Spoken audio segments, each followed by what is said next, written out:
सच्चिदानंद स्वामी जी महाराज की जय। दयालु परम ब्रह्म से दयालु जी महाराज की जय।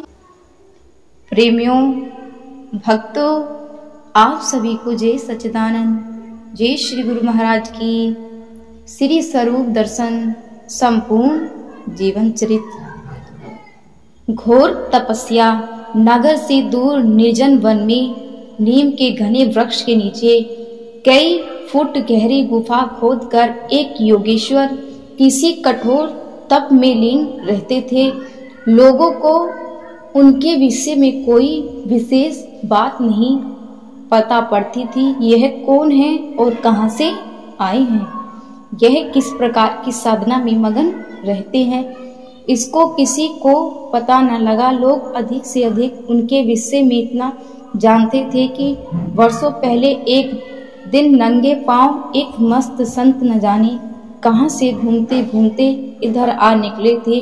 उनकी आकृति अद्भुत थी और वे बहुत कम बोलते थे। लोगों की दृष्टि से दूर बने घर में एक कोने में न जाने किस विचार और चिंता में मगन रहते थे। पहरों आंखों बंद किए किसी साधना में खोए खोए रहते थे। मौज आती है तो फटी फटी आंखों से आकाश की नीलिमा न जाने क्या देखने का यत्न करने लगती है। लगता था कि संसार से मुख मोड़ चुके थे। दरवेश आध्यात्मिक मंजिल पार करने की चिंता में घुले जा रहे थे। सर्वप्रथम यहाँ आए तो स्वास्थ्य बहुत अच्छा था। चढ़ता यौवन था। अधरों पर लाली दिखती थी, परंतु देखते ही देखते कड़ी तपस्या में उनका रूप ही बदल गया। गाल अंदर को पिचक गए, आंख अंदर को धस गई और जो वस्त्र पहने हुए थे तार तार हो गए। परंतु यह योगेश्वर थे कि तन मन की सुधि विसराए अपनी अनंत साधना में लीन रहे।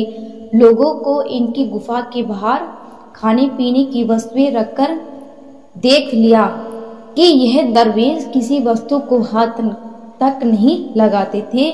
वन में रहने वाले पशु पक्षी इन वस्तु को खा जाते हैं अथवा इधर उधर बखेर कर चले जाते हैं। तब लोगों ने इनके विषय में ये जानना चाहा कि यह कौन है, ये किस भेष में रहते हैं और किस प्रयत्न के कारण यहाँ आए हुए हैं, कहाँ के रहने वाले हैं, गुफा में यह क्या कार्य करते हैं, क्या खाते पीते हैं। परंतु हजारों प्रयत्न करने पर किसी के पल्ले कुछ भी नहीं पड़ा। यह किसी से बोलते तब तो लोग कुदरे कुदरे कर इनसे कुछ पूछने लगते हैं, किंतु लगता था कि उन्हें नींद, भूख, प्यास, बोल बाल प्रत्येक वस्तु से उपरांता सी हो गई है।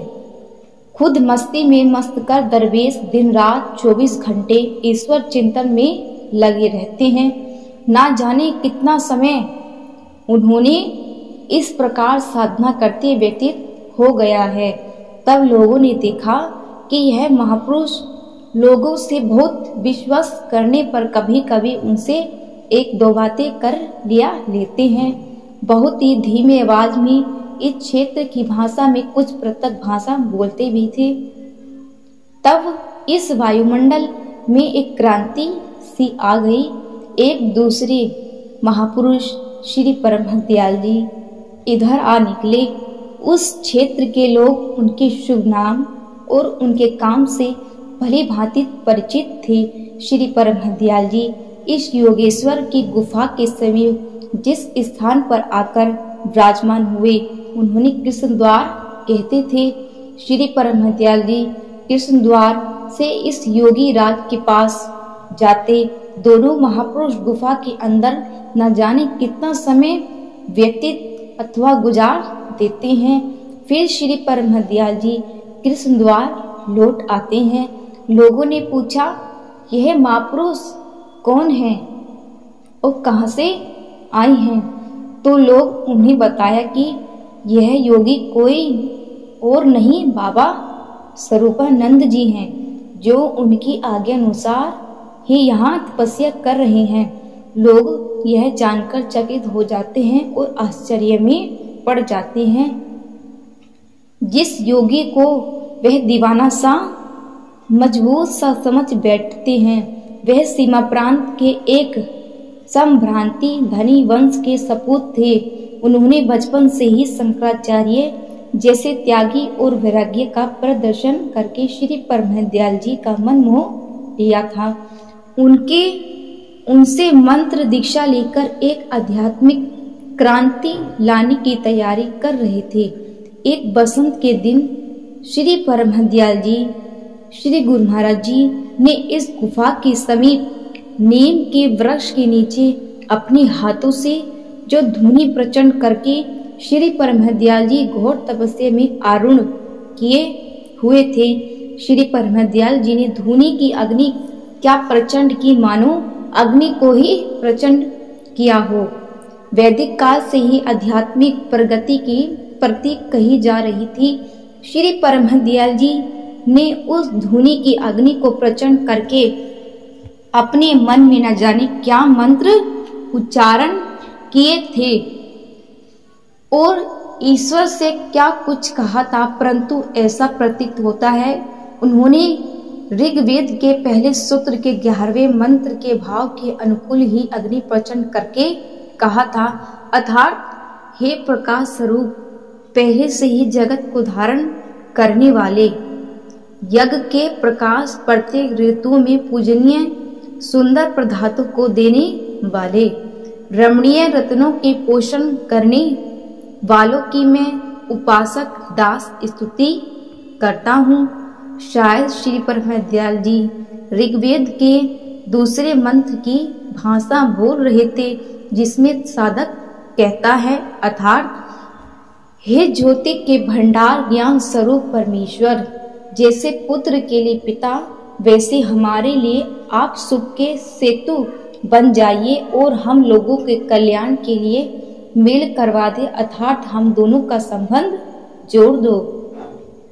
संसार साक्षी है, श्री परमहंसदयाल जी जो प्रार्थना भगवत दरबार में सत्संग प्रचार के सहायक के लिए की थी, वह व्यर्थ नहीं गई थी। सुनने वालों ने इसे सुना भी, पढ़ने वालों ने पढ़ा भी, देखने वालों ने देखा भी और उसे स्वीकार करने वालों ने पूरा भी कर दिया। वह प्रभु ऐसा करके भी क्यों ना क्यों, क्योंकि वह स्वयं उनका अपना कार्य था। श्री परमहंसदयाल जी हृदय सम्राट श्री महाराज जी का मेल दो शरीरों का मालिक अर्थात साधारण संबंध ही नहीं था, दो ईश्वरीय विभूति का पावन सत्संग था। श्री परमहंसदयाल जी आगरा की इस पवित्र ब्रजभूमि में अपना प्राणों से भी अधिक प्यारी शिष्य को साथ लिए कभी गुफा में, कभी धूनी पर दिन रात उस कठोर तप की भट्टी में डालकर सोने को कुंदन बना रहे थे। जिस प्रकार स्वामी तोतापुरी ने श्री परमहंसदयाल जी रामकृष्ण को कलकत्ता के दक्षिण में मंदिर की शमशान भूमि पर एक कठोर में बिठाकर तप कराया था। कुछ देर वहां रहने के पश्चात श्री परमहंसदयाल जी यहाँ से धर्म प्रचार के निमित्त सीमा प्रांत में चले गए। उस परम परमेश्वर योगेश्वर अपने गुरुदेव के हाथ जलाए हुई धूनी पर दिन रात घोर तपस्या करनी आरंभ कर दी। अब वह दिन रात गुरुदेव की आज्ञा और उनकी बताई युक्ति के अनुसार सारी शक्तियों को संचित करके उस आध्यात्मिक लक्ष्य को पाने के लिए कठिन परिश्रम से युक्त हो गए, जिनका संकेत श्री परमहंसदयाल जी ने किया था। बोलो जयकारा, बोलो।